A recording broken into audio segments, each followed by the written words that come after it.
Hello everyone, welcome to iRacing Basics. My name is PowerQ and in this episode we'll discuss practice. Sounds like a boring topic, but it doesn't have to be. We're gonna be touching on the following subjects: your practice mindset, getting comfortable, reviewing your driving, watching Hotlap videos, recording your gameplay, learning the limits, and making practice fun. All these topics are timestamped in the description down below, and don't forget to subscribe if you don't want to miss a future video. And with that out of the way, let's jump straight into it. The first topic we got to cover is your mindset. We're gonna keep it simple, not scientific at all, because I am not a trained psychologist, so please do not take my word for gospel. I'm just telling you what works for me. Let's say there's two mindsets that you can have: a positive and a negative mindset. When you're in a positive state of mind, you're open to criticism. You don't take things too personally. It's okay when you make a mistake, and we'll get him next time. This is the mindset you want to be in when you're practicing. You're gonna be making a lot of mistakes because you're trying out new things. You gotta be able to take the hits. You need to be able to shake off those slip-ups, those accidents you cause, and analyze why things work, other things don't, and how you can improve on them. Because when you practice with an angry mindset, you're filled with road rage. You might punch your wheel, and your wheel should be your best friend, not your enemy. When I'm in a negative headspace, I'm quick to blame everything else but me. When I fly off the track, the game was lagging. When I brake too late, my pedals weren't responding correctly. That's how I am when I'm in a negative mindset, which does not help at all when you're trying to improve. So before you jump into the rig to practice, you gotta get your mind right. And if it's not an option, try to find a way to lighten the mood while you're out practicing. So when you're out on track with a new car or you're learning a new track, the first thing you should focus on is getting comfortable with both of them. When you're driving that brand new shiny automobile of yours, don't try to hotlap every circuit immediately. First, learn to drive it comfortably. What I mean by this is that you should be able to drive it around a track without having a worrying thought about driving it into the guardrails. Figure out how it reacts to your pedal inputs. Does it lean towards over or understeer? All that kind of jazz. Get to know each other before you try to push it to the limit. Getting comfortable with a track is somewhat simpler in my opinion, as you just need to have a mental map of the place. You gotta know what the track looks like around each corner, so you can plan ahead before you get to the corner. Learn the braking points, the tricky bits, and the overtaking areas. Get to know the track so well that you can drive around it in your mind. Now, when you're comfortable with both the car and the track, that's when you start to push your wheels. And by doing so, by trying your best to go around the track as fast and as furious as possible, you can pinpoint the areas where you are in dire need of improvement. Maybe you're always having trouble with a certain corner, or you're spinning out at a certain exit. Whatever those things might be, make a note of them. This way you'll know where to focus your attention first. You know which areas you need to concentrate on to get the most improvement at once. And when you have those first problems ironed out, when you have them under the knee, you can start to look for smaller obstacles to improve on. Now sometimes you see the obvious problems in your driving and you solve them, but still you're way off the pace and you don't know where these other guys who are probably cheating find all that speed. When you're at this point, you might extract a lot of value out of watching Hotlap videos. Try to find videos of someone hotlapping your car around the track that you're practicing, or at least the same class of car. Compare your driving to theirs. Some of the main things you want to look out for, if possible, are: when are they braking, how are they approaching various corners, and what are their pedal and steering inputs. When you've taken note of all these things, you hopefully have a better understanding where you are leaving seconds lying there on the track. And if they're practically doing the same thing as you, but faster, it's just time to put your head to the good old grindstone and just get to practicing.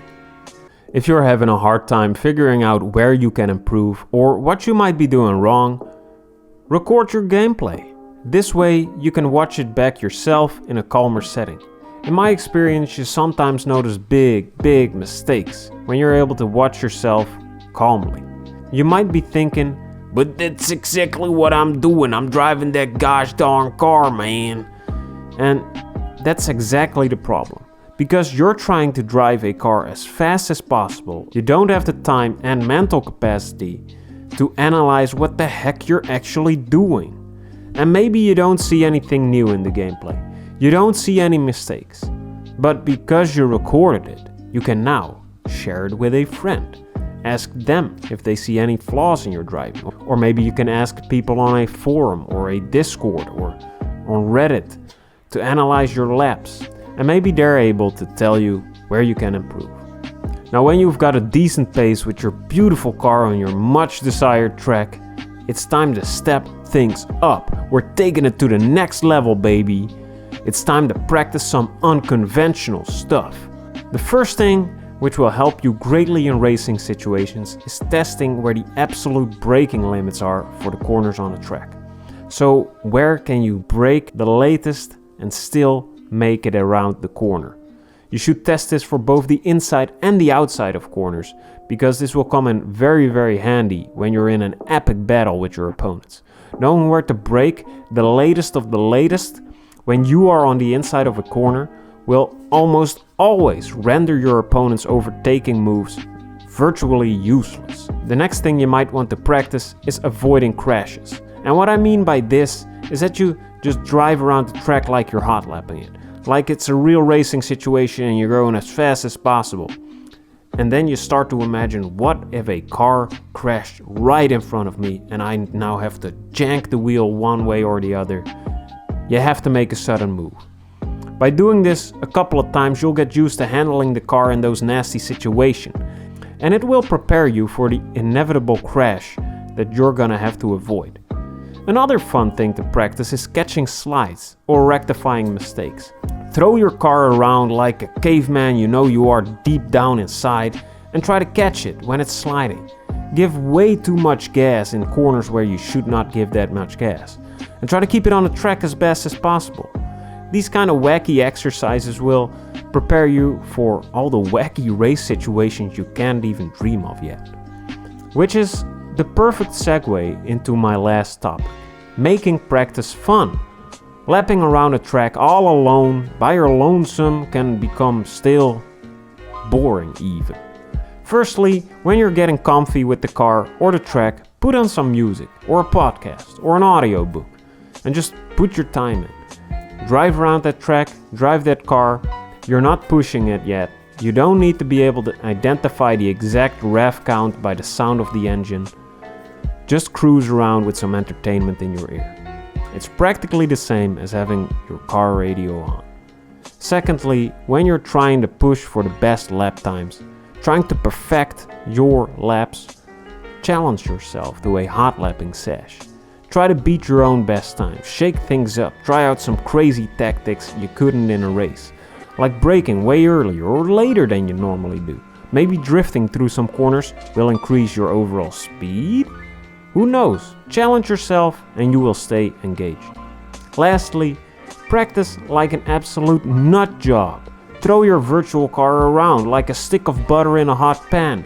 There's no real life repair bill anyway. Catch those slides, learn to drift a Formula car, learn how to recover from a crash as quickly as possible. This might all sound very ridiculous, but I'm a ridiculous man, and this will help you understand the limits of your car better. Make you more prepared for insane situations which only arise when you're racing actual real life people. And by having fun with it, you're actually learning more from it than if you force yourself to take it all too seriously. And that's kind of everything I have to say about practice. I hope you found some interesting bits or helpful bits in this video. Like the video in that case, and subscribe if you don't want to miss any future uploads. A special thanks to my big and beautiful boys, Jorik, Arthur Cabral, who I think I saw in an IMSA Haggerty race a few days ago, Alex Fleming, and JP Kelly. Thank you guys so much, and also an amazing big old thank you to the rest of my channel members. You guys are all amazing, and I hope to see each and every one of you bad boys in the next video. I love you guys.